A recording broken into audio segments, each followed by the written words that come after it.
Rev up your engines!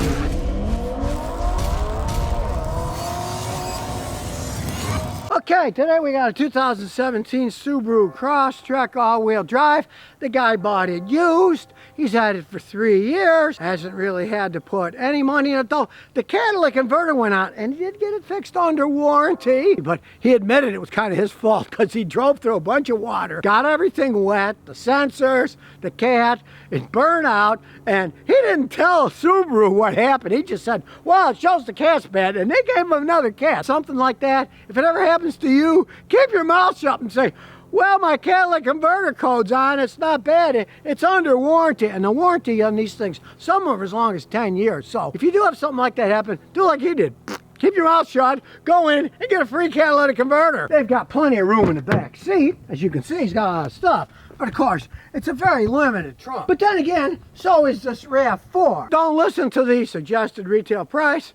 If you're gonna buy a RAV4 versus one of these, you're gonna pay $10,000 to $15,000, $16,000 more for the RAV4. They sell a lot of these. They sell hundreds of thousands of these every year because a lot of it has to do with price point. Both all-wheel drive vehicles, they're almost the same color too, which is kind of bizarre. If you go into the hood, 4-cylinder engines, though extremely different 4-cylinder engines. These are boxers, 2 cylinders on this side, 2 cylinders on this side, where the Toyota's an inline 4. And the biggest difference is this has a CVT transmission, a continuously variable transmission. But 2018 RAV4, it's got a 6-speed conventional automatic, and the newer ones have an 8-speed conventional automatic. If you're going to buy a car wisely, think of what you're going to do with it, because the Subaru has a CVT transmission. They are pretty much useless for towing stuff. Planning on towing, you get the RAV4. This one's a 6-speed automatic. It has no problem towing. This thing will tow over 3,300 pounds. With no problems at all. If you're not going to tow anything, you're not going to care. We don't tow anything with our Toyota Matrix, so we don't care that it's only got a 1.8 liter engine, right? So if you're the type of person that you're never going to tow anything, if you don't mind the CVT transmission, you can be totally happy with the Subaru, with the exception of those who like crisp shifting transmission. You go for the Toyota hands down because it's an actual transmission. This one has 6 gears, new ones have 8. And also realize this, all RAV4s are not created equal.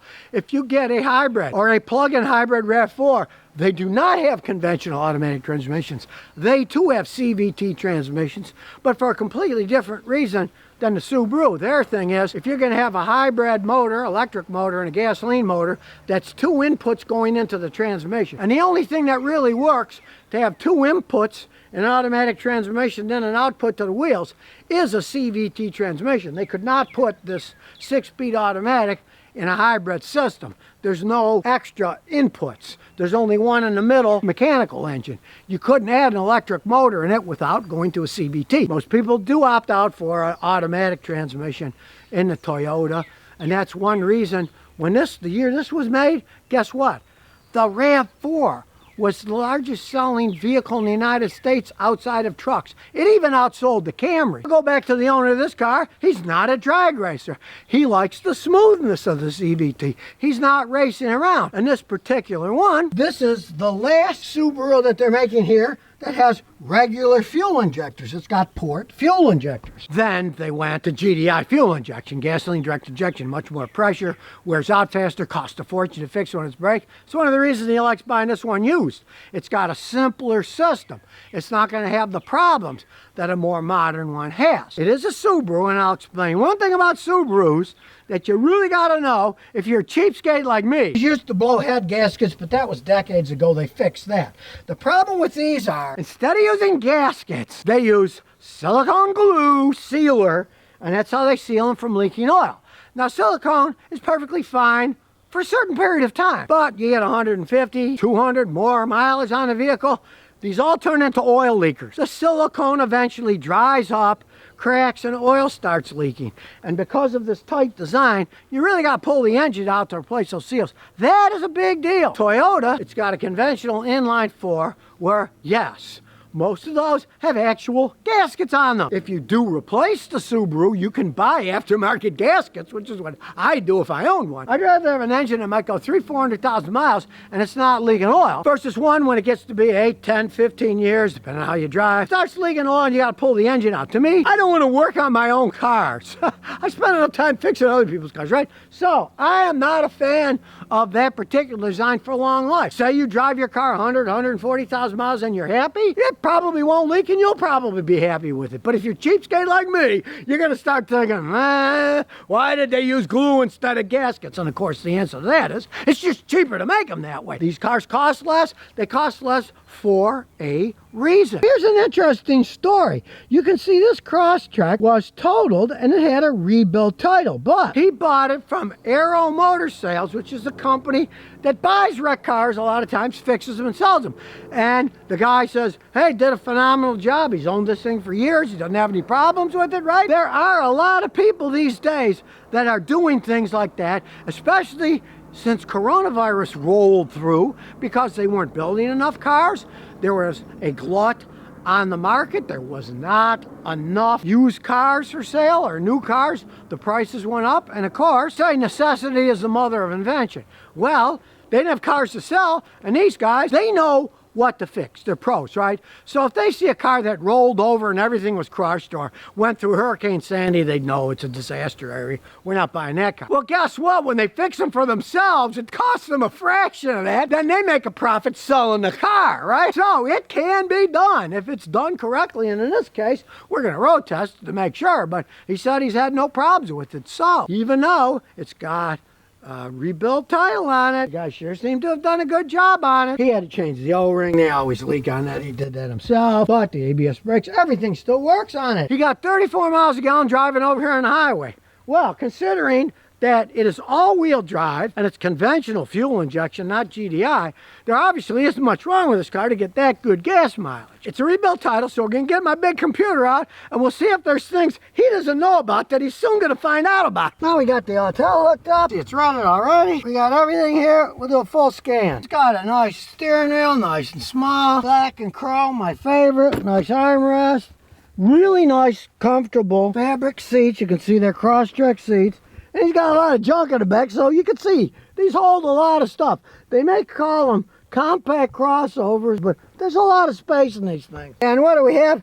Everything's absolutely clean, except it has tire pressure monitoring system. What I'm assuming this is, we're going to erase it. We'll see what happens after we take a road test. Since it said it was abnormal, I'm assuming that the wiring is a little bit funky from the front end rack. Now when he's driving, the TPMS light doesn't come on. It only comes on when you check the pressure, so it's not really supposed to do that. It's probably off a little bit, no big deal. Mechanically, everything else is sound. So, fire it up, and yes, it has a key. A keyless ignition system, so you have to worry about this. It has an actual key. And here we go. We got more data you can shake 1,000 sticks at. So, the airflow sensor goes between absolutely perfect, 1.00, and 0.99. So, it's either perfect or off 1/100th. You can't really complain about that. All kinds of data on the variable valve timing. Air fuel correction, 0.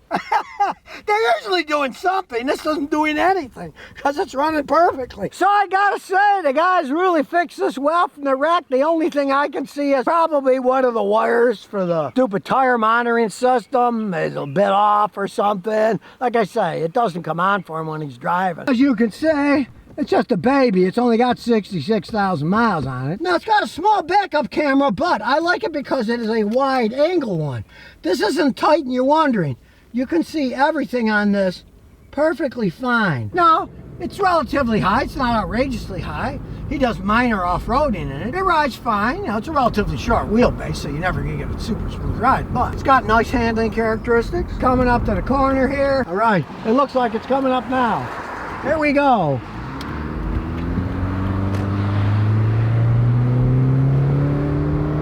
Decent acceleration. Okay, now realize one thing. This is a real CVT. It works the way it's supposed to work, and it's got good enough acceleration. It's just that so many people are used to automatic transmissions that shift that they don't like CVTs. And he mentioned that the rev limiter usually kicks at about 4,000 RPMs, and he never revs it that high, so he doesn't care. He wants something that's gonna run and last a long time, and for him, a CVT transmission is perfectly fine. I don't hear bearings howling or anything, so they did a good job from the wreck. Because a lot of times you get these wreck cars, a year or two later, they start howling because the bearings were bent and hit. And that's not the case in this. The guys did a real good job at that body shop. He added these cool hubcaps, and he's got steel wheels. They came from him in Impreza. A lot of the Subaru stuff is interchangeable because he wanted to get taller sidewalls for a better ride, and it works. And he does a little bit of off-roading. He likes chasing storms like my friend Hank. He hasn't gone as crazy as Hank, but he likes taking us out. The all-wheel drive, he's not going to get stuck in the mud. Goes to a field or something, he'll be able to make it through. Now, he just mentioned that other than the drive shaft, bare steel and stuff that's got corrosion on it, the rest of the vehicle doesn't have any corrosion at all. Subaru treats them pretty well. They're like Toyota. They know how to treat the metal so they don't rot away on them. You generally don't see rotting out Subarus anymore. Now, you used to decades ago. They rotted out like mad, but they've come a long way with their engineering. I gotta say, I always warned people in the past about Subarus decades ago. Head gaskets, blow, transmissions were garbage. This new CVT transmission is fine. They don't blow head gaskets anymore, but do realize you're gonna keep them forever. You're gonna get those stupid silicone seal gaskets are gonna start leaking. You're gonna have to spend money on that. That's really the only downside of these things, that if you're a real cheapskate and you drive them forever, you're gonna be mad as a hornet when they start leaking. You gotta pull the engine out to replace. But when you consider this RAV4 was over 15 grand more than that car, well, maybe you won't care that much about spending a little money putting gaskets on because you saved that kind of change. Plus, understand this, you can get Subarus used at a lot lower price than RAV4s. I've seen RAV4s go almost for original price when they had 50, 60,000 miles on it. The Subarus don't go that way. You get a much better price on them used too. So if you buy used, you're saving even more money. So you got to spend a little money later. But just realize, if you're looking at one that's got 150, 200,000 miles, really look at that engine. And if oil's dripping, I tell them, fix the engine, then I'll buy it. Don't buy it that. So if you never want to miss another one of my new car repair videos, remember to ring that bell.